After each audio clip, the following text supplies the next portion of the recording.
ఓం శుక్లాంబరధరం విష్ణుం శశివర్ణం చతుర్భుజం ప్రసన్నవదనం ధ్యాయేత్ సర్వ విఘ్నోపశాంతయే అని చదువుకొని మనం ఆదిత్య హృదయంలో మొన్న లాస్ట్ వీక్ ఏం చేసామంటే ఒక్క శ్లోకం ఇక్కడ నుంచి 10వ శ్లోకం దగ్గర నుంచి 15వ శ్లోకం వరకు 6 శ్లోకాల్లో మనకి నామాలు ఉంటాయి. అంతకన్నా ముందు పూర్వపీఠిక, తర్వాత ఉత్తరపీఠిక ఉన్నట్టు. ఇప్పుడు ఈ 10వ శ్లోకంలో కొంచెం చూసుకున్నాం. ఆదిత్య సవిత సూర్య ఖగ పూష గవస్తిమాన్ సువర్ణ సదృశ భానుకు హిరణ్యరేత దివాకర అని ఉన్న ఈ నామాల్లో ముందు నామాలకు అర్థం చెప్పుకున్నాం, తర్వాత అవి ఎట్లా కనెక్టెడ్ చూసుకున్నామో ఒక్కసారి వాటిని చూసుకొని మళ్ళీ మనం చదువుకోవడం మొదలు పెడదాం. ఆదిత్యుడిగా అందరినీ తన వైపుకు తిప్పుకుంటాడు. ఆయన ముందు తిప్పుకొని పొద్దున నిద్ర లేపుతాడు. అటువంటి ఆదిత్యుడు ఆదిగా ఉంటాడు. అన్నిటికీ సకల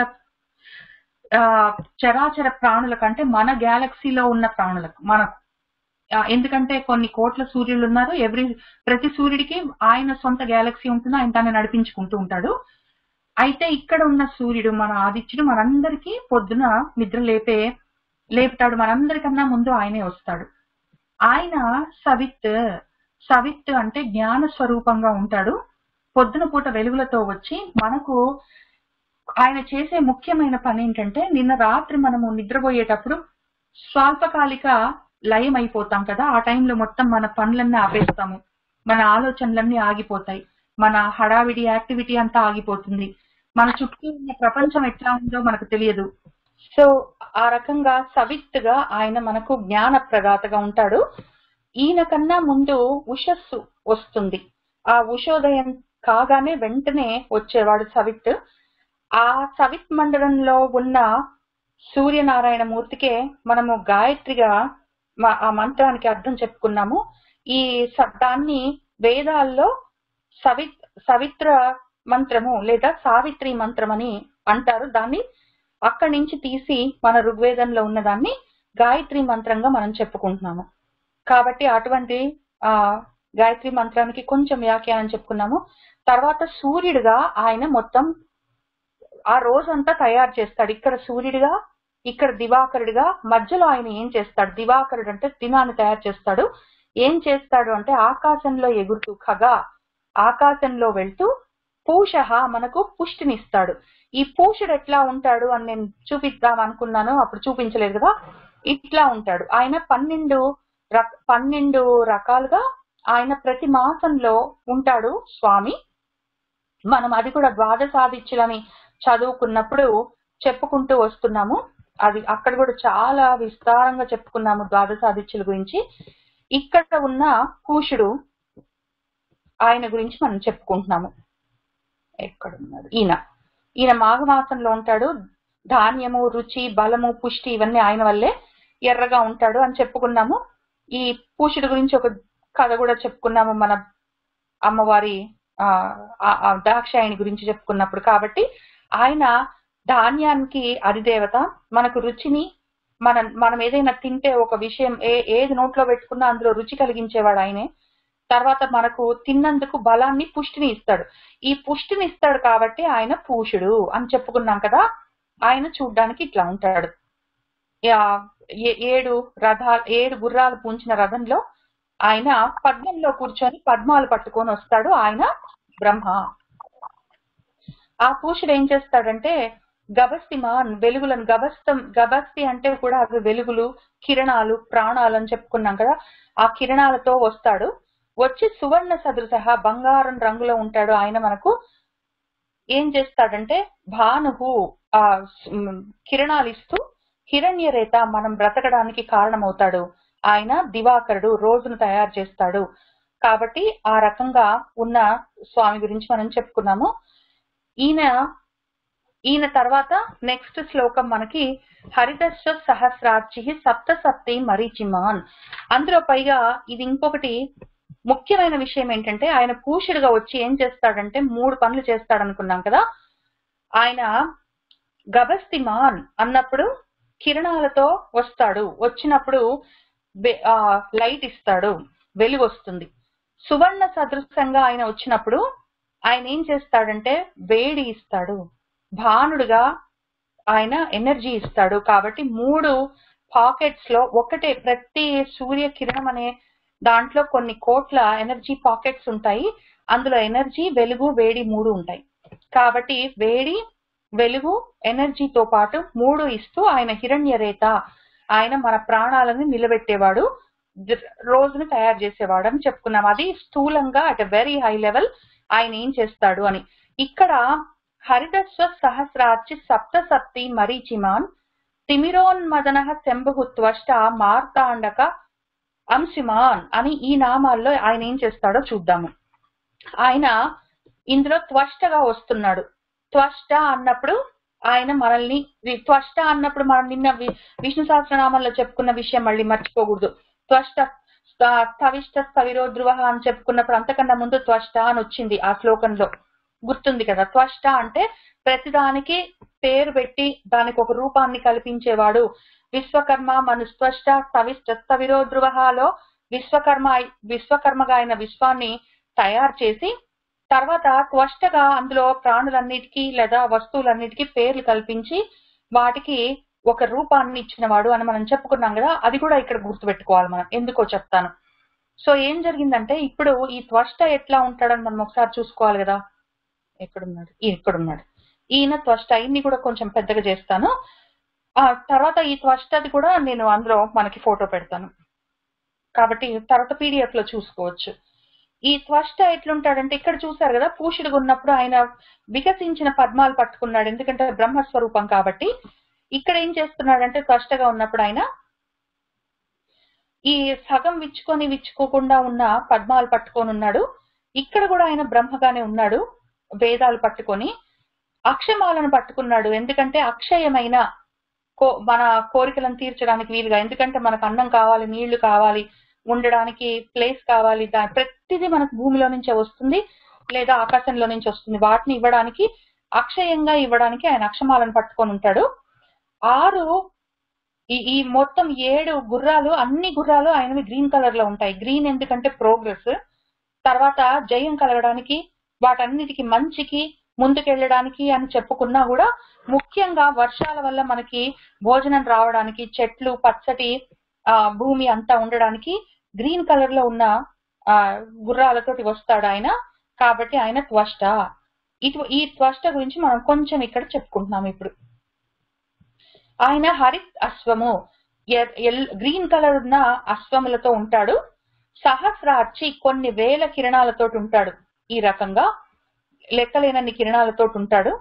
తర్వాత సప్తసప్తి, సప్త అంటే 7, సప్తి అంటే గుర్రాలు, కాబట్టి 7 గుర్రాలతోటి ఉన్నవాడు. అది మనం ఆల్రెడీ చూసుకుంటూనే ఉన్నాం ఇక్కడ.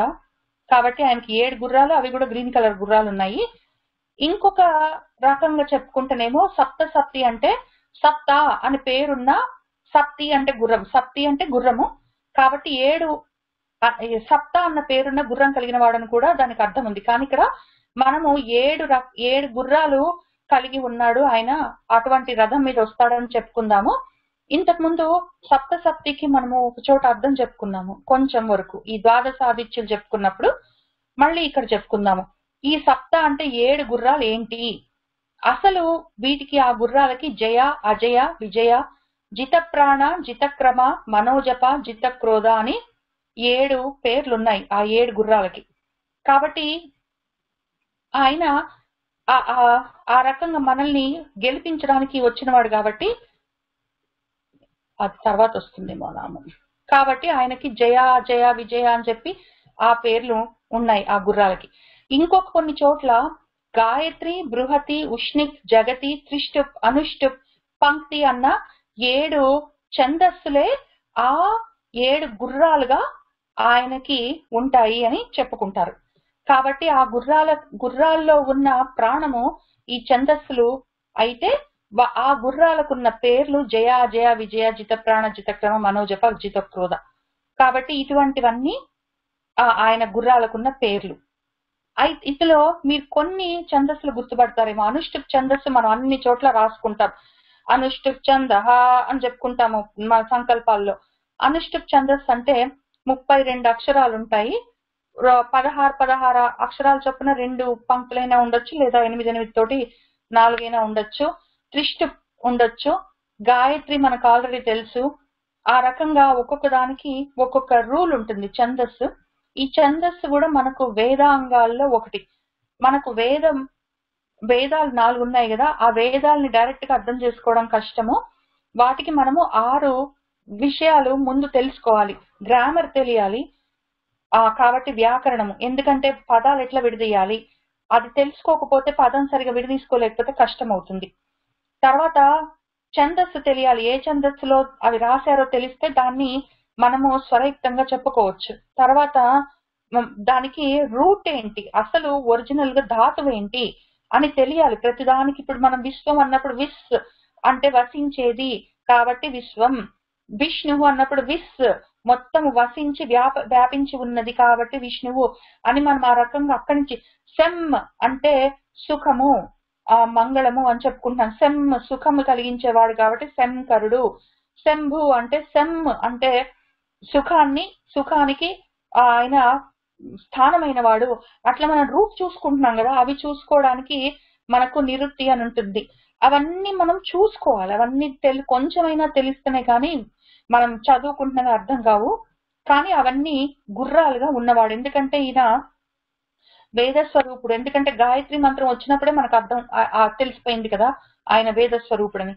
తర్వాత ఇందులోనే ఈ 7 ఈయన ఉన్న మన సూర్యుడికి ఉన్న గుర్రాలు అవి సూర్యుడి యొక్క కిరణాలుగా అరోగ భ్యాజ పటర పతంగ స్వర్ణర జ్యోతిషీమాన్ విభాస అని 7 కల్పాంతర సూర్యులుగా అవి ప్రళయ కాలంలో పనిచేస్తాయని కూడా చెప్పుకుంటారు. తర్వాత ఆయనలో ఉన్న ముఖ్యమైన కిరణాలు ఇవి 7. అవి చంద్రుడిగా సుషుమ్నం, నక్షత్రాలుగా హరికేశం, బుధుడిగా అంటే బుధుడు, నక్షత్రాలు, చంద్రుడు, బృహస్పతి వీళ్ళ యొక్క అంశాలతో ఈ 7 కిరణాలుగా అవి మొత్తము ప్రపంచాలని భూభువర్ స్వర్లోకాలని నింపుతాయి. అవి నింపినవి కూడా ఏం చేస్తాయి అని చెప్పి మనం ఇంకొకటి చూసుకున్నాము. ఇక్కడ ఆ కిరణాల్లో కొన్ని పితృదేవతలకి, మనుషులకి, దేవతలకి అవి భోజనంగా వెళ్తాయి. మనకు మానవులకి ఔషధి గుణాలుగా వస్తాయి. పితృదేవతలుగా స్వధ అన్నదాన్ని దేవతలకు అమృతంగా ఇస్తాయి. ఏవేవి ఎన్నెన్ని కిరణాలతో ఉంటాయని మనం చూసుకున్నప్పుడు అది చెప్పుకున్నాం కదా. కాబట్టి అవన్నీ ఎవరెవరికి ఏమేమి ఇస్తాయి ఆ కిరణాలు. తర్వాత ఈ కిరణాలే ఇన్ని గణాలుగా అంటే ఒక గ్రూప్స్ గా ఉంటాయి. నక్షత్రాలుగా, నెలలుగా, పక్షాలు, కాలాలు, వత్సరాలు, రోజులు అని చెప్పి ఈ రకంగా నడుస్తాయి. ఇవన్నీ కాక మనకున్న 7 ఇంద్రియాలు, తర్వాత 7 రంగులు కూడా. 7 ఇంద్రియాలు ఎక్కడున్నాయి, 5 ఉన్నాయి అనుకుంటాం కదా, అందులో మనసు, బుద్ధి కూడా యాడ్ చేసుకోవాలి. ఇక్కడ 7 రంగులు, ఇంకా రాయని కూడా రాయలేదు నేను, తర్వాత రాద్దాంలే అని చెప్పి. కాబట్టి ఇవన్నీ రకాలుగా ఆయనకు ఆ గుర్రాలు ఉంటాయి, ఒక్కటి అని చెప్పుకోవడానికి వీల్లేదు. కాబట్టి ఆ ఉన్న సప్తిగా రకరకాలుగా 7 ఏళ్లుగా రకరకాల 7 ఏళ్లుగా ఉన్న మన స్వామి త్వష్టుడి యొక్క గుర్రాలు గ్రీన్ కలర్ లో ఉంటాయి. ఆయన మరీచిమాన్, మరీచి అన్న, ఇంకా పైన ఎక్కడుంది, ఇంకా గభస్తి అన్న, ఇట్లాంటి ప్రతిదానికి అర్థము కిరణాలు అనే అర్థం. కాబట్టి ఇక్కడ కూడా మరీచిమాన్ కిరణాలతో నిండి ఉంటాడు. ఆయన ఉండి ఏం చేస్తాడు అంటే తిమిర ఉన్మదన, తిమిరములు అంటే చీకట్లు, తర్వాత ఆ చీకట్లని ఉన్మదన బాగా మదించి మొత్తం వాటిని పారతోలుతాడు. కాబట్టి ఆయన తిమిర ఉన్మదన. అదే విధంగా మనలో ఉన్న చీకట్లను కూడా, అజ్ఞానాన్ని కూడా తీసేస్తాడు. ఎందుకంటే రాత్రి పండుకున్నప్పుడు మనకు జ్ఞానం ఉండదు దేని గురించి, ఇంకా నిద్రపోతాము. మళ్ళీ పొద్దున్న లేచినప్పుడు మనకి ఎక్కడొక్కడ గుర్తు రావాలి, నిన్న రాత్రి ఎంతవరకు ఏ పని చేసి పడుకున్నామో అది మళ్ళీ అక్కడి నుంచి కంటిన్యూ చేయడానికి గుర్తు రావాలి. ఏ రోజు ఆ రోజే మళ్ళీ మర్చిపోతే కష్టం అవుతుంది. కాబట్టి తిమిర ఉన్మదన, మనలో ఉన్న అజ్ఞానాన్ని మళ్ళీ నిన్న రాత్రి ఎంతవరకు గుర్తు చేసుకొని మర్చిపోయి పండుకున్నామో మళ్ళీ అక్కడి నుంచి గుర్తు చేస్తాడు. కాబట్టి ఆయన తిమిర ఉన్మదనుడు. అట్లానే మనలో, అందుకే మనం గాయత్రి మంత్రంలో చాలా స్పెసిఫిక్ గా నా బుద్ధిని నీ వైపుకి నడిపించు అని చెప్పుకుంటాము. కాబట్టి ఆయన తిమిర ఉన్మదనుడు. ఆయన శంభు, శం అంటే సుఖాలకి ఆయన స్థానమైన వాడు. అక్కడి నుంచే అన్ని సుఖాలు పుడతాయి. కాబట్టి ఎందుకు ఆ సుఖాలు ఏంటంటే కొంచెం గోరెచ్చగా ఉండడం అన్న సుఖము, ఆ వర్షాలు కురవడం అన్న సుఖము, వర్షాల వల్ల కింద భోజనం తయారవడం అన్న, చెట్లు వాటన్నిటితోటి మనకి తిండి గింజలు అవన్నీ తయారవడం అన్న సుఖము, దానివల్ల శక్తి రావడం అన్న సుఖము, గాలి అన్న సుఖము, ఇట్లాంటివన్నీ రావడానికి ఆ సుఖాలకి ఆయన కారణమవుతాడు. ఆయన త్వష్ట. ఈ త్వష్ట అని ఎందుకు చెప్పుకున్నామంటే ఆయన పొద్దున అయిన తర్వాతనే మనకి రూపాలు కనిపిస్తాయి, వాటికి పేర్లు ఏంటో తెలుస్తాయి. చీకట్లు ఉన్నాయనుకోండి రాత్రిపూట, ఏది ఎక్కడుందో తెలీదు, ఏముందో తెలీదు, ఏది వస్తువు కనిపించదు, రూపం కనిపించదు, ఆ వస్తువుకు ఏ పేరుందో కూడా తెలియదు. మనం మనసులో అనుకోని ఇక్కడ టీవీ ఉంది, టీవీ పక్కన టేబుల్ ఉంది, టేబుల్ మీద ఏదో పూలున్నాయి, లేకపోతే దాని పక్కన కుర్చీ ఉందని చెప్పి మనం మనసులో ఊహించుకోవాల్సిందే గాని రాత్రిపూట రూపము ఉండదు, నామము ఉండదు. కానీ పొద్దున అయ్యేసరికి ఆయన త్వష్టగా రూపాన్ని నామాన్ని మనకు కనిపించేటట్టు చేస్తాడు. కాబట్టి తెల్లవారిందంటే అన్ని కళ్ళకు కనిపిస్తాయి, అన్నిటికీ రూపం ఏంటో తెలుస్తుంది, దాని పేరేంటో తెలుస్తుంది. కాబట్టి ఆయన త్వష్టగా ఉంటాడు. మనకు నిన్న చెప్పుకున్న విష్ణు సహస్రనామంలో అర్థము ఆ త్వష్ట ఈ త్వష్ట కలుపుకొని చూడొచ్చు. అదే కాక ఈ త్వష్ట ఏం చేస్తాడంటే ఇంకొక పని కూడా చేస్తాడు, నీడలన్నీ చిన్నగా అయిపోవడానికి కారణమవుతాడు. అంటే ఇప్పుడు ఏం చెప్పుకుంటున్నాం, ఇక్కడ త్వష్టగా ఆయన వచ్చినప్పుడు మధ్యాహ్నం వచ్చాడని అర్థం అనమాట. ఇక్కడ ఆయన తిమిరోన్మదనః అని పొద్దున పూట తిమిరాన్ని చీకట్లని పారదోలుతున్నాడు అన్నప్పుడు ఆయన మనకి పొద్దున తెల్లవారింది అని అర్థము. తర్వాత శంభు ఆయన 11 గంటలు ఆ టైంలో 10:30 11 నుంచి 11:30 ఆ టైంలో సుఖములు కలిగిస్తాడు. తర్వాత త్వష్టగా ఆయన మిట్ట మధ్యాహ్నం అయ్యి ఆ టైంలో బాగా ఆయన ఏం చేస్తాడంటే మొత్తం నీడలన్నీ చిన్నగా చేస్తాడు. అంటే మనకి బాగా మిట్ట మధ్యాహ్నం వెలిగిపోతున్నాడు అని అర్థం. ఆ సమయంలో ఇంకా చీకట్లు అనేవి ఉండవు, ఇంకా ఎక్కడైనా అంతా వెలుగు. కర్టన్లు వేసుకున్నా కూడా మొత్తమే చాలా డార్క్ గా రూమ్ చేసుకున్నా కూడా మనకు రూపాలు కనిపిస్తాయి, మనకు వాటి పేర్లు తెలుస్తాయి. అంతే, ఇంకా అసలు కళ్ళకు కనపడకుండా రాత్రిపూట లైట్లు పనిచేసుకుని పండుకున్నప్పుడు ఉన్నంత చీకటి ఆ టైంలో ఉండదు. కాబట్టి ఆయన త్వష్ట మధ్యాహ్నం టైంలో ఉంటాడు. తర్వాత మార్తాండకుడు. మార్తాండు అంటే అర్థం ఏంటంటే చాలా ఇంట్రెస్టింగ్ ఉంటుంది, మీరు ఎప్పుడైనా విన్నారో లేదో. మార్తాండు అంటే బాగా భగభగా మండిపోతున్న సూర్యుడు అని అర్థం కదా. మార్తాండు అంటే బాగా భగభగా మండుతున్నవాడు. ఇంకా తర్వాత అంటే మధ్యాహ్నం ఆఫ్టర్నూన్ టైంలో ఉన్న సూర్యుడు అని అర్థం. దీనికి ఇంట్రెస్టింగ్ అర్థం ఏంటంటే మార్తాండము అంటే మృత అండము, అంటే చచ్చిపోయిన అండంలో నుంచి మళ్ళీ సృష్టి తయారు చేసే అవకాశం ఉన్నవాడు అని అర్థం. మార్తాండు అంటే మృత అండంలో నుంచి వచ్చినవాడు అని. అంటే సాయంత్రం అయిపోయింది అనుకోండి, అప్పుడు మళ్ళీ రాత్రి అయ్యేసరికి ప్రళయ సమయం కదా, మళ్ళీ మనందరం లయమైపోతాం, మన మొత్తము ఆలోచనలు మన పనులన్నీ ఆగిపోతాయి. మళ్ళా నెక్స్ట్ రోజు అంశుమాన్ మళ్ళీ కిరణాలు వేసుకొని వచ్చి మళ్ళీ రోజు తయారు చేస్తాడు. కాబట్టి ఇక్కడ మరీచిమాన్ అని పొద్దున పూట కిరణాలతో వచ్చి తర్వాత తిమిరోన్మదనః అని చెప్పి చీకట్లు తీసేసి శంభుగా మనకి సుఖాలనిచ్చి త్వష్టగా రూపాలని నామాలనిచ్చి ఈ రోజుని రోజులో ఉన్న మొత్తమే ఎండంతా ఆ టైంలో ఉంచి తర్వాత ఆయన ఏం చేస్తాడంటే మార్తాండులాగా కొంచెం లయానికి తయారయ్యి తర్వాత రాత్రి అయినాక లయం అయిపోయినాక మొత్తమే అండం మృతం అయిపోయినట్టు ఉంటే మళ్ళీ పొద్దున పూట అంశుమాన్గా ఆయన కిరణాలుగా మళ్ళీ బయటకు వచ్చి మళ్ళీ ఇదంతా మరీచిమాన్ అని మళ్ళీ ఒక సైకిల్ స్టార్ట్ చేస్తారు. కాబట్టి రోజు ఎట్లా స్టార్ట్ అవుతుంది అని ఇందులో ఉంటుంది. ఆ రోజు తయారు చేయడానికి ఎవరు వస్తారు అంటే పొద్దున పూట గ్రీన్ కలర్ గుర్రాలతో వేల కిరణాలతో ఆయన 7 గుర్రాలు పూంచిన రథం మీద వచ్చి ప్రతిరోజు ఇట్లా తయారు చేస్తాడు అని అర్థం. అందులో సహస్రార్చి అన్న చోట నేను ఇంకొకటి చెప్తాను. 1000 కిరణాలు, సహస్రములు అంటే కొన్ని లెక్కలేనని కిరణాలని అనుకోవచ్చు, కానీ ఇక్కడ చాలా స్పెసిఫిక్ గా ఎన్ని కిరణాలు అని కూర్చొని మన వాళ్ళు లెక్క పెట్టారు. ఈ ఎన్ని వేల కిరణాలు ఉన్నాయి, అవేం చేస్తాయి అని మన వాళ్ళు ఆల్రెడీ రాసి పెట్టారు. అవి ఒకసారి చూసుకుందాం, ఇంతకు ముందు చూసుకున్నాము, మళ్ళీ ఒకసారి గుర్తు కోసం.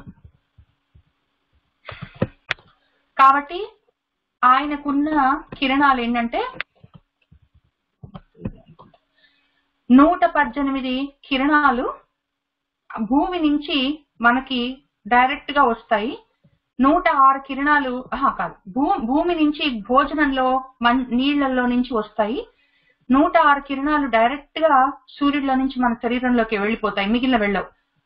భూమి నుంచి కానీ చంద్రుడి నుంచి కానీ వెళ్లాల్సిందే. 136 కిరణాలు చంద్రుడి నుంచి మన శరీరంలోకి వెళ్తాయి. మొత్తం కలిసి 360 కిరణాలు రకాల కిరణాలు ఉంటాయి. ఇంకొకటి ఎక్కడున్నది? ఇక్కడ ఉంది. ఎన్ని వేల కిరణాలు అంటే ధాతగా ఉన్నప్పుడు 8000 కిరణాలు, అర్యముడిగా 10,000 కిరణాలు, అట్లా భగుడిగా ఉన్నప్పుడు 11,000 కిరణాలు, అంశమంతుడిగా 10,000 కిరణాలు, అట్లా ఎన్ని వేల కిరణాలు అని చెప్పి మనకు ఒక చాలా ఖచ్చితమైన లెక్క ఉంది. 96,000 కిరణాలుతో ఉంటాడు ఆయన. అటు ఇటుగా కొంత లెక్క కన్ఫ్యూజన్ ఉంది, ప్రింట్ లో మిస్టేక్ అయిండొచ్చు, కానీ 96,000 కిరణాలు అని చెప్పి మనకున్నది. కాబట్టి ఇక్కడ వేల కిరణాలు అని చెప్పుకున్నప్పుడు గాలికి ఏదో మనం పుట్టించుకొని చెప్పుకోకలేదు. సహస్రార్చి అంటే 1000 కిరణాలతోటి ఉంటాడని కాదు, కానీ యాక్చువల్ గా 96,000 కిరణాలతోటి ఉంటాడు ఆయన. ఇప్పుడు ఆయన ఎట్లా ఉన్నాడో, స్పష్టగా ఉన్నప్పుడు 8,000 కిరణాలతోటి ఉంటాడు. సహస్రార్చి అన్నప్పుడు ఇక్కడ మనము 8,000 కిరణాలతోటి 1000 కిరణాలతోటి ఉన్నవాడు, 7 గుర్రాలతోటి, అవి కూడా గ్రీన్ కలర్ గుర్రాలతోటి వచ్చినవాడు, కిరణాలతోటి వచ్చి పొద్దున పూట తిమిరాలను తీసేస్తాడు, చీకట్లని, తర్వాత శుభములు, మంగళములు, సుఖములు కల్పిస్తాడు. తర్వాత స్పష్టగా ఆయన రూపాలను చూపిస్తాడు ఏవెక్కడ ఉన్నాయని చెప్పి. మార్తాండుడిగా మళ్ళీ ఆయన నెక్స్ట్ రోజు అంశమంతుడిగా చేస్తాడు. కాబట్టి ఒక రోజు ఎట్లా తయారవుతుంది అని ఇందులో ఉన్నది. హరిత స్వహ సహస్రార్చి సప్తసప్తి మరీచిమాన్ తిమిర ఉన్మదన శంభు త్వష్ట మార్తాండక అంశిమాన్. దాని తర్వాత శ్లోకంలో హిరణ్య గర్భ శిశిర తపన భాస్కర రవి అగ్నిగర్భ అదితేయ పుత్ర శంఖ శిశిర నాశన. ఇందులో వింటర్ సీజన్ గురించి చెప్తున్నారు. ఇక్కడ నుంచి కొద్దిగా వింటర్ సీజన్, తర్వాత రైనీ సీజన్, తర్వాత సమ్మర్ సీజన్ గురించి ఉంటుంది కొంచెము. వీటికి సపరేట్ గా అర్థాలు చెప్పుకుంటూ ఆ సీజన్స్ గురించి కూడా చెప్పుకుందాం. ఇక్కడ రోజు గురించి చెప్పుకున్నాం కదా, అట్లా ఇక్కడ ఈ ఫస్ట్ దాంట్లోనేమో జనరల్ గా ఆయన ఏం చేస్తాడు, మనకి వేడి వెలుగు తర్వాత ఎనర్జీ ఇస్తాడు. ఎట్లా ఇస్తాడో ఆకాశంలో తిరుగుతూ ఉంటాడు, దినాన్ని తయారు చేస్తాడు. దినాన్ని ఎట్లా తయారు చేస్తాడంటే ఇట్లా తయారు చేస్తాడని చెప్పుకున్నాం కదా. ఇప్పుడు ఆ దినాలన్నీ కలిస్తే ఒక సీజన్ అయింది అనుకోండి, అది ఎట్లా తయారైంది అంటే ఆయన హిరణ్య గర్భ, హిరణ్యము అంటే బంగారం అని చెప్పుకున్నాము. పైగా హిరణ్య గర్భ శ్రీ గర్భో వాస మాధవో మధుసూదన అని చెప్పి మన విష్ణు సహస్రనామాల్లో వచ్చే నామంలో ఇది ఒకటి. హిరణ్య గర్భం అని అక్కడ కూడా మనం విష్ణు సహస్రనామంలో చెప్పుకుంటూనే ఉన్నాము. ఇక్కడ ఆయన ఆ రకంగా హిరణ్య గర్భుడు అన్నప్పుడు బ్రహ్మగా మొత్తం ఆయనలో నుంచి ఇవన్నీ తీస్తాడు, వెలుగులు, ఎనర్జీ అవన్నీ ఆయనలో నుంచి తీసి వాటితో ఏం చేస్తాడంటే శిశిరహ, ఆయన చలి సమయాన్ని, మంచు కురిసే సమయాన్ని తయారు చేస్తాడు.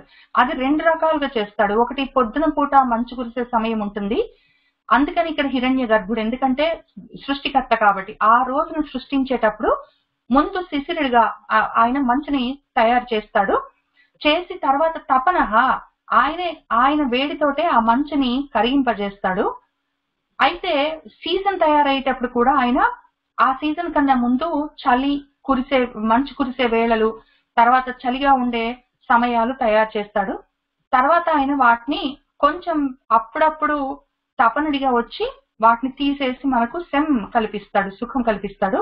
ఆయన భాస్కరుడిగా బాగా వెలుగులతో ఉంటాడు. అయితే ఈ శిశిర సమయంలో ఆయన ఆకాశంలో కొంచెం సేపు వచ్చినా కూడా అమ్మా కొంచెం ఎండ వచ్చింది, బయటకు వెళ్ళి కూర్చున్నామని చెప్పి మనకి ఇంట్లో ఉండబుద్ధి కాదు. స్వెటర్లు అవన్నీ వేసుకొని దుప్పట్లు కప్పుకున్నా కూడా కొంచెం ఎండ వచ్చింది 11:30, 12 అట్లా అంటే బయట ఏదో ఇసుక కుప్పలు అట్లాంటివి ఏమైనా ఉన్నా, ఏమైనా బయట రోడ్డు మీద రాళ్ళు ఏమైనా ఉన్నా, లేకపోతే పార్క్ లో బెంచ్లున్నా వెళ్ళి కూర్చుంటాం. ఎందుకంటే ఆ కొంచెము తపన కూడా మనకెంతో సుఖాన్ని ఇస్తుంది. ఆ సమయంలో ఆ భాస్కరములతో, భా అంటే వెలుగులు అనుకున్నాం కదా, కరము అంటే తయారు చేయడం, ఆ వెలుగులను తయారు చేసిన స్వామి రవి దగ్గరికి వెళ్ళి ఎందుకు కూర్చుంటాము, ఎందుకంటే ఆ తపన కొంచెం తగ్గుతుంది. ఈ శిశిరంలో ఉన్న తపన తగ్గి ఈ తపన మనకు బాగుందనిపిస్తుంది. అప్పుడు ఆయన రవిగా ఉంటాడు. అందరూ ఆకాశం వైపు చూసి ఎంత బాగుంది కదా, కొంచెం వెచ్చగుంటే ఎంత బాగుంది కదా అందరూ మెచ్చుకుంటూ ఉంటారు. కాబట్టి రవి అంటే మెచ్చుకోవడానికి అర్హత కలిగిన వాడు, అందరూ గొప్పగా పొగిడేవాడు అని అర్థం రవి అంటే. కాబట్టి ఆ రకంగా అందరి చేత పొగడబడతాడు ఆ టైంలో ఆయన. అట్లా ఉన్నవాడు అగ్ని గర్భ. ఆయన మధ్యాహ్నం పూట అయ్యేసరికి ఒకవేళ ఆయన తపనుడిగా సూర్యుడిగా పైన భాస్కరుడిగా రవిగా రాకపోయినా ఆయన అగ్ని గర్భ అని చెప్పి అగ్నిగా కూడా ఆయన ఇంట్లో ఉంటాడు. ఒకవేళ బయట సూర్యుడు కనిపించకపోతే ఆ శిశిర కాలంలో మనకు చల్లగా అనిపించి ప్రాణం చల్లగా ఉంది, ఏం తిన్నా అరగట్లేదు, ఏం చేయి బుద్ధి కావట్లేదు అని చెప్పి కూర్చోవాలనిపిస్తుంది. అట్లాంటప్పుడు మనకి ఆ వేడి ఎక్కడి నుంచి వస్తుంది అంటే అగ్ని గర్భుడిలాగా మళ్ళీ ఆయనలోని కిరణాలు పెట్టినందువల్లనే వచ్చే ఆ వేడి, ఆ వెలుగు, ఆ శక్తి 3 మళ్ళీ అగ్నిలో ఉంటాయి కాబట్టి అక్కడి నుంచి కూడా మనల్ని కాపాడుతూ ఉండేవాడు. కాబట్టి ఆయన అగ్ని గర్భుడు. ఒకవేళ ఆకాశంలో సూర్యుడు కనిపించకపోతే అగ్నిలోనైనా ఉండి మనకి ఆ పనులు చేసి పెడతాడు. ఇంకొకటి నేను ఇన్నిసార్లు చెప్పుకుంటూ నేను ఇంకొక 4వ పని చేస్తాడు, ఆ విషయం చెప్పడం మానేస్తుంటా మధ్య మధ్యలో. కానీ ఈ ఒకటి ఆ ఎనర్జీ పాకెట్స్ లో నుంచి ఎనర్జీ, వేడి, తర్వాత వెలుగు 3 వస్తాయి కదా సూర్యుడి నుంచి. అవే మళ్ళీ మనకు అగ్నిలో నుంచి కూడా వస్తాయి. ఇవేం చేస్తాయంటే పచనం కూడా చేస్తాయి, మనం వంట వండుకోవడానికి వీలుగా హెల్ప్ చేస్తాయి. కొన్ని ప్రదేశాల్లో యాక్చువల్ గా మనము ఎండలో పెట్టి కూడా కొన్ని వండుకునే అవకాశం ఉన్నది, లేదా ఎండిపోయే అవకాశం ఉన్నది, రెండిట్లో ఒకటి. అగ్ని మాత్రం మనకు కావాలంటే వండి పెడుతుంది, పచనం చేస్తుంది. మనం కడుపులో పడేసుకున్నవి కూడా దాన్ని అరిగించి దాని వల్ల ఎనర్జీని తయారు చేస్తుంది. కాబట్టి ఆ రకంగా కూడా ఆయన అగ్ని గర్భుడిగా మనకు బయట కనిపించకపోతే లోపల నుంచి చేస్తుంటాడు, లేకపోతే మన ఇంట్లో చేస్తుంటాడు. ఆయన అతిథేయ పుత్ర, ఆయన అతిథికి పుత్రుడు కాబట్టి ఆదిత్యుడు అని చెప్పుకుంటాం, అది స్థూలంగా దాని అర్థము. కానీ అదితి అన్న దానికి అర్థం ఏంటంటే ఆయన్ని ఆపడానికి లేదు. ఒకవేళ చలికాలంలో ఆయన బయట కనిపించలేదు కాబట్టి లేకపోతే మబ్బులు అడ్డం వచ్చాయో, మంచు అడ్డం వచ్చిందో, లేకపోతే ఏదో జరిగింది అనుకుంటే కూడా ఆయన్ని ఎవరు ఆపలేరు. అదితి అన్న దానికి అర్థం ఏంటంటే ఆపడానికి వీల్లేనివాడు, ఆయన అంతటా ఉన్నవాడు, కావాలంటే ఆయన సృష్టించగలడు, తీసేయగలిగిన వాడు అని అర్థం. అదితి అన్న దానికి ఆ పదానికి అర్థం అది. కాబట్టి ఆమె పుత్రుడు అంటే ఇక్కడ అదితి పుత్రుడు కాబట్టి ఆదిత్యుడు అని చెప్పుకుంటున్నాం కదా. ఆ అదితి పుత్రుడు ఆదిత్యుడైన వాడు ఎటువంటి వాడంటే ఆపడానికి వీలు లేదు, ఆయన ఎవరు ఆపలేరు, ఆయన అంతటా ఉంటాడు. ఒకవేళ బయట కనిపించకపోతే ఇంట్లో అగ్నిగా ఉంటాడు. ఇంట్లో అగ్ని మనము లేకపోతే హీటర్ ఆన్ చేసుకున్నాము, లేకపోతే ఏదైనా వేడిగా ఉండేటందుకు చేసుకున్నాము, మనం స్టవ్ ఆన్ చేసుకున్నాము, ఏదో చేసుకుంటే ఆ రకంగా ఉంటాడు, లేదా మనలోనే వేడిగా ఉంటాడు. కాబట్టి ఆయన ఎక్కడ లేదంటే అన్ని చోట్ల ఉన్నాడు, కాబట్టి అదితి పుత్రుడు. ఇవన్నీ చేసిన వాడు ఏం చేస్తాడంటే శంఖః, మళ్ళీ ఆయన ఆ మంచుని తొలగించడానికి కారణమవుతాడు. శిశిర నాశనము అవ్వడానికి, ఆ మంచు పోయి మళ్ళీ నెక్స్ట్ సీజన్ స్టార్ట్ అవ్వడానికి ప్రయత్నాలు మొదలు పెడుతున్నప్పుడు శంఖః అని ఆయన ఉంటాడు. ఆ టైంలో ఒకవేళ ఇక్కడ హిరణ్య గర్భ శిశిరః అని పొద్దున పూట తయారైంది, కొంచెం చలితనము స్టార్ట్ అయింది, పొద్దున మంచు కురుస్తుంది అనుకున్నప్పుడు ఇక్కడ శంఖః అని ఉన్నప్పుడు ఏంటంటే ఆ మంచుని తగ్గిస్తూ ఉన్నవాడు, మంచు తొలగిస్తూ ఉండడానికి ముందు సాయంత్రాన్ని కూల్ డౌన్ చేస్తున్నవాడు. ఎందుకంటే మధ్యలో కొంచెం వెచ్చగా ఇక్కడ అగ్నిగా గాని భాస్కరుడిగా గాని ఉన్నాడు కదా, మళ్ళీ నెక్స్ట్ రోజుకి తయారవడానికి ఇక్కడ మళ్ళీ కొంచెం చలి 5:30, 6 అవుతుందంటే మళ్ళీ చలి స్టార్ట్ అవుతుంది కదా, ఆ సమయంలో ఉన్నవాడు శంఖంగా ఉంటాడు. తర్వాత మళ్ళీ ఈ రకంగా చలి స్టార్ట్ అయిన తర్వాత మళ్ళీ రాత్రంతా అట్లనే కొంచెం చల్లగా ఉంటుంది, మంచు కురుస్తుంది, మళ్ళీ పొద్దున్న లేచి శిశిర నాశనః అని చెప్పి మళ్ళీ శిశిరాన్ని తీసేస్తాడు. కాబట్టి ఇక్కడ శిశిరః అన్న, ఇక్కడ శంఖః అన్న ఆయనే. ఇక్కడ శిశిర నాశనః అంటే తపనః భాస్కరః రవిః అగ్ని గర్భః అని. కాబట్టి ఇది మన ఒక రోజులో పొద్దున మంచు కురిసి మళ్ళీ మధ్యాహ్నం అట్లా కొంచెం వెచ్చదనం వచ్చి మళ్ళీ సాయంత్రానికి చలి స్టార్ట్ అయ్యి మళ్ళీ పొద్దున శిశిర నాశనం అయ్యి ఈ సైకిల్ స్టార్ట్ అవుతుంటుంది కదా, అది రోజు గురించి. అట్లానే వింటర్ సీజన్ లో, చలికాలంలో శిశిరంగా ఆయన చలి సీజన్ గా స్టార్ట్ అవుతాడు. తర్వాత మళ్ళీ శంఖగా ఆ చలికాలం కొంచెం కొంచెం తగ్గుతూ అక్కడి నుంచి మళ్ళీ మొత్తమే మంచు కురవడం ఆగి మళ్ళీ మనకి నెక్స్ట్ సీజన్ స్టార్ట్ అవుతుంది. కాబట్టి ఇది ఒక రకంగా చెప్పుకుంటే ఒక రోజులో ఏం జరుగుతుందని చెప్పి, లేదా చలికాలంలో ఏం జరుగుతుంది అని చెప్పి. హిరణ్య గర్భ శిశిరః తపనః భాస్కరః రవిః అగ్నిగర్భః అతిథేయ పుత్రః శంఖః శిశిర నాశనః అని చెప్పుకుంటున్నాం. కాబట్టి హిరణ్య గర్భ శిశిరః తపనః భాస్కరః రవిః అగ్నిగర్భః అతిథేయ పుత్రః శంఖః శిశిర నాశనః అని చెప్పి చెప్పుకున్నాము. ఇది తర్వాతది మనకి వర్షాకాలం స్టార్ట్ అవుతుంది, కొంచెం చెప్పుకుందాము. వ్యోమనాద తమోభేది ఋగ్ యజుస్సామ పారగ ఘనావృష్టి అపాం మిత్ర వింధ్య వీధి ప్లవంగమ. ఈయన వ్యోమనాద, వ్యోమము అంటే ఆకాశం, ఆకాశం మొత్తానికి పైన ఉన్న ఏరియా అంతా దానికి ఆయన నాథుడు. అక్కడ ఉన్న ఇప్పుడు మనం ఇంతవరకు భూమి మీద ఉన్నవి మనకేం వస్తున్నాయి, మనకు చల్లగా ఉంది, మనకు వేడిగా ఉంది, అంతా మన గురించే చెప్పుకున్నాం కదా. ఇప్పుడు ఆకాశంలో ఏమేమి ఉన్నాయి, ఆకాశం మొత్తాన్ని ఆయన శాసిస్తూ ఉంటాడు. శాసించి ఏం చేస్తాడు, ఆయన వచ్చాడు అంటే ఒక భూమి మీద ఉన్న తిమిరాలు తమస్సే చీకట్లే పోతాయని కాదు కదా. ఆయన మొత్తం ఆకాశంలో ఉన్న మన పైన ఉన్న మొత్తం ఏరియాలో ఉన్న తమస్సు చీకట్లంతా భేదిస్తాడు. ఆయన రుక్కు యజు సామము అన్న ఆ వేదాలన్నిటికీ ఆయనే హద్దు. ఇంకా ఆయనకి తెలియని వేదాలు లేవు. ఆయనే వేద స్వరూపము, ఆయనే గాయత్రి స్వరూపము. కాబట్టే మనము గాయత్రి మంత్రంగా దాన్ని సవిత్ అని చదువుకుంటాం. అందుకే సూర్యుడి వైపు తిరిగి నన్ను నీ వైపుకి తిప్పుకో, నా బుద్ధిని నీ వైపుకి ప్రచోదనం చేసుకో అని చెప్పుకుంటూ ఉంటాం అదే పనిగా. ఆయన్ని ఋగ్యజుస్సామంగా వేద స్వరూపంగా గాయత్రీ దేవిగా ఎన్నో రకాలుగా మనము నమస్కారం చేసుకుంటూ ఉంటాం. ఆయనే హద్దు, మన వేదాలన్నీ అందులో నుంచే వచ్చాయి. తర్వాత ఆయన ఏం చేస్తారంటే ఘనావృష్టి, ఘనమైన వర్షాలు కురిపించి ఎట్లా అంటే అపాం మిత్ర, అపాం అంటే నీళ్లు, నీటికి మిత్రుడిగా ఉంటాడు వర్షానికి.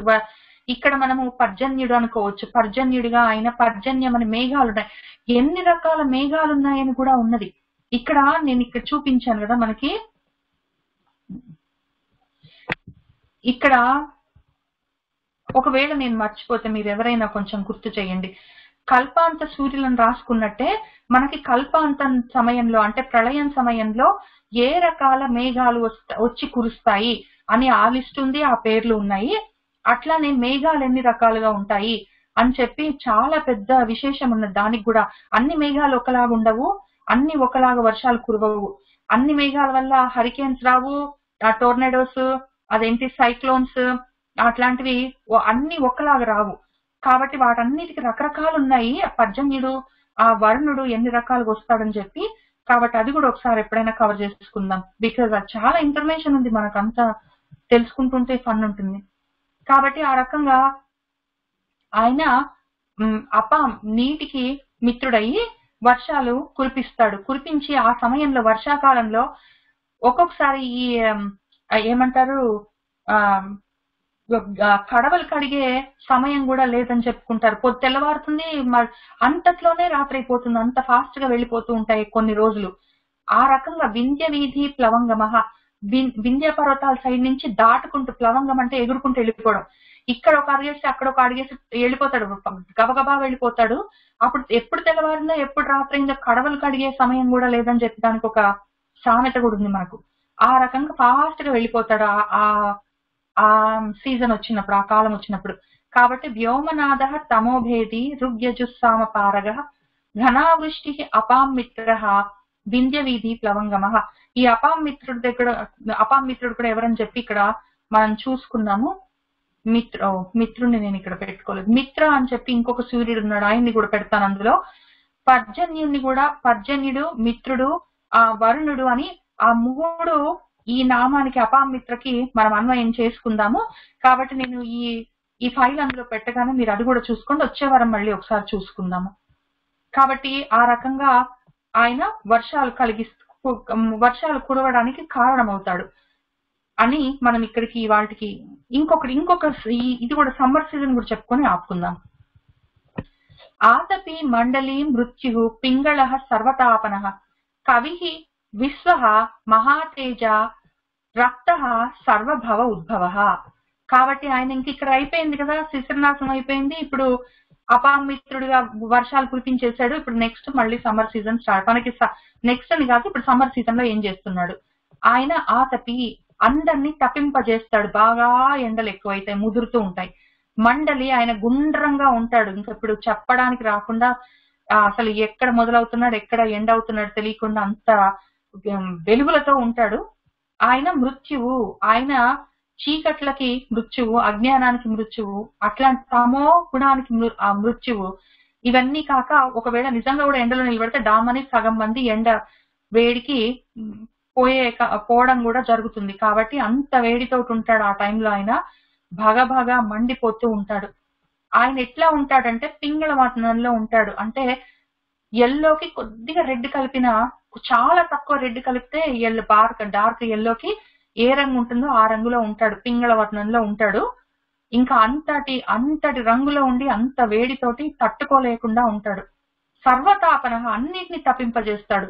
బయట నీళ్లున్నా ఎండిపోతాయి, నదుల్లో నీళ్లు కూడా ఎండిపోతాయి, చెరువుల్లో కుంటల్లో నీళ్ళు చెప్పడానికి రాదు. మన శరీరంలో కూడా నీళ్ళన్నీ తగ్గిపోతాయి. ఎక్కువ నీళ్లు తాగాలి.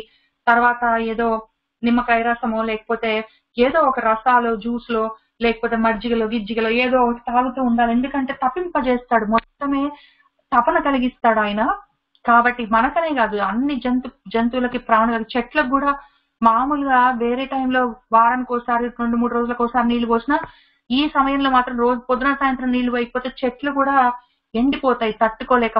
మొత్తం ప్రాణాలు తీసేస్తుంటాడు ఆయన శరీరాల్లో నుంచి. అంత తప్పింపజేస్తాడు ఆ సమయంలో.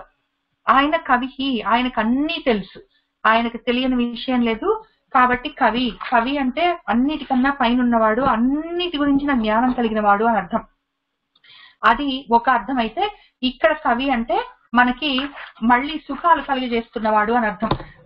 ఆ రకమైన విపరీతమైన ఎండ లేకపోతే ఊరికే చలి, ఊరికే వర్షం, చలి వర్షం సైకిల్స్ నడిస్తే అప్పుడు కుళ్ళిపోయే అవకాశాలు ఎక్కువ ఉంటాయి. కాబట్టి అట్లా జరగకుండా మళ్ళీ వాటికి అవకాశం ఇస్తాడు. ఇచ్చి మధ్యలో ఆయన వేడిగా ఉంటాడు. కాబట్టి కూడా ఆయన్ని కవి అని చెప్పుకోవచ్చు. ఇంకొక అర్థం ఏంటంటే విపరీతమైన వెలుగులకి, చాలా కళ్ళు చెదిరిచే వెలుగులకి కవి అని అర్థం. కాబట్టి మన భగవంతుడిని కూడా కవి అంటాం. మనకి మీ గుర్తుండే ఉంటుంది, ఓం గణానాం త్వా అని చెప్పినప్పుడు అందులో ఆ మంత్రంలో కవీనాం అని చెప్పి ఉంటుంది. కవులకే కవి అయిన వాడు, అంటే వెలుగులకే వెలుగైన వాడు అని చెప్పి. ఆ రకంగా మొత్తం విశ్వమంతా తానే అయి ఉంటాడు ఆ సమయంలో. ఇంకా మబ్బులు లేవు, వర్షాలు లేవు, మంచు లేదు, అడ్డం పడేదానికి ఏమీ లేదు. కాబట్టి మొత్తం విశ్వమంతా తానే అయి ఉంటాడు. మహాతేజ, ఆయన మహాతేజస్సు తోటి వెలిగిపోతూ ఉంటాడు ఆ సమయంలో. రక్త, ఎర్రగా ఉంటాడని ఒక అర్థము. తర్వాత ఇక్కడ పింగళవర్ణంలో ఉన్నవాడు ఇక్కడ ఎర్రగా ఎందుకు ఉంటాడు అంటే, ఇక్కడ ఈ ఇప్పుడు చలికాలంలో ఎక్కడ వాళ్ళు అక్కడే ఉంటారు, వర్షాకాలంలో బయటికి వెళ్ళడానికి కుదరదు. కానీ ఎండాకాలమే ఒకళ్ళిళ్ళకు ఒకళ్ళు వెళ్ళడము, ప్రేమలు అవి ఎక్కువ అయ్యే అవకాశం ఉన్నది. కాబట్టి రక్తము అంటే అనురక్తి, రక్తి అంటే ప్రేమ, దాన్ని కూడా ఆ సమయంలో పెంచుతూ ఉంటాడు. ఆయన సర్వభవ ఉద్భవుడు. సర్వము భవము అంటే పుట్టడము, ఉద్భవము, ఈ ప్రతిది పుట్టడానికి, పెరగడానికి, ఉండడానికి, వాటి పోషణకి, వాటన్నిటికీ కారణమైన వాడు. ఆతపి మండలి మృత్యు పింగళ సర్వతాపన కవి విశ్వ మహాతేజ రక్త సర్వభవ ఉద్భవ అని చెప్పి సీజన్స్ గురించి కూడా చెప్పుకున్నాము. ఇక్కడ మళ్ళీ నక్షత్రాలు, గ్రహాలు, వాటి గురించి తర్వాత ఇక్కడి నుంచి మళ్ళీ వచ్చేవారని చెప్పుకుందాం. ఇవాళకి ఇక్కడికి ఆపుదాము. ఆతపి మండలి మృత్యు పింగళ సర్వతాపన కవి విశ్వ మహాతేజ రక్త సర్వభవోద్భవ. మరి వాళ్ళకి ఇక్కడికి ఆపుదాము. సర్వం శ్రీకృష్ణార్పణమస్తు.